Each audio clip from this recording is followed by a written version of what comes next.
एक बात तो माननी पड़ेगी, 10 मुंह 10 बातें। वैक्सीन दो लेकिन सवाल 1000। समझ सकते हैं कि आप कंफ्यूज होंगे, पर कोई बात नहीं, आपके सारे सवालों के जवाब आज हम आपको देंगे।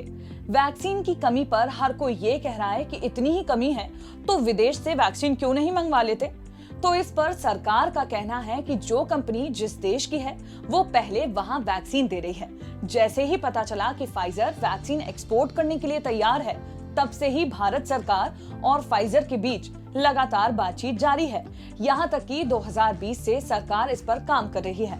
फाइजर, मॉडर्ना जैसी लीडिंग वैक्सीन निर्माता कंपनियों के वैक्सीन निर्माताओं के साथ कई बार बातचीत हो चुकी है और लगे हाथ ये भी बात कर चुके हैं कि वैक्सीन को भारत में ही बनाया जाए। अब आप कहेंगे कि भारत भी तो वैक्सीन बना रहा है, फिर भी कमी क्यों है? और अगर कमी पड़ भी रही है तो फिर सरकार क्या कदम उठा रही है? सरकार का कहना है कि केवल भारत बायोटेक के पास ही वैक्सीन उत्पादन के लिए इंटेलेक्चुअल प्रॉपर्टी राइट है। फिर भी वैक्सीन की शॉर्टेज को दूर करने के लिए सरकार इस कोशिश में लगी हुई है कि भारत में 3 बड़ी कंपनियों को लॉन्च किया जाए ताकि ज्यादा से ज्यादा प्रोडक्शन हो सके। फिलहाल ऐसा माना जा रहा है कि अक्टूबर तक भारत बायोटेक हर महीने 10 करोड़ वैक्सीन प्रोड्यूस कर सकेगा। हाँ, बता रही हूँ, भारत बायोटेक के साथ सीरम इंस्टीट्यूट भी वैक्सीन बना रहा है, जिसकी कैपेसिटी हर महीने बढ़ रही है। आंकड़ों से समझे तो वैक्सीन का प्रोडक्शन 6.5 करोड़ से बढ़कर 11 करोड़ करने की तैयारी में है। आपने ये तस्वीर देखी होगी, इसमें नाक के जरिए वैक्सीन दी जा रही है, जिसे नेजल वैक्सीन कहते हैं। भारत बायोटेक का सिंगल डोज नेजल वैक्सीन पर भी काम जारी है। ये भी सवाल आपके मन में आया होगा कि केंद्र ने वैक्सीन की जिम्मेदारी राज्यों को दे दी और अपना पल्ला झाड़ लिया। इस पर सरकार का कहना है कि ऐसा कुछ नहीं है, कोई पल्ला वल्ला नहीं झाड़ा गया है।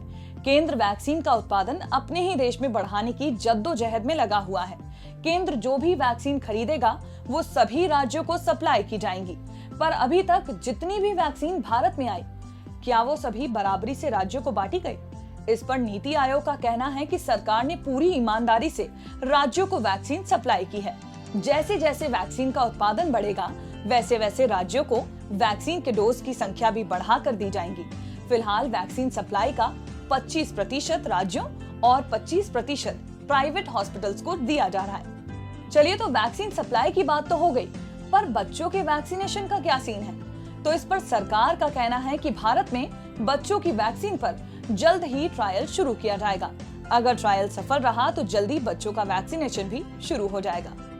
तो इसी तरह के नॉलेजेबल वीडियोस को देखने के लिए डाउनलोड कीजिए दैनिक भास्कर ऐप। शेयर और डाउनलोड करें दैनिक भास्कर ऐप।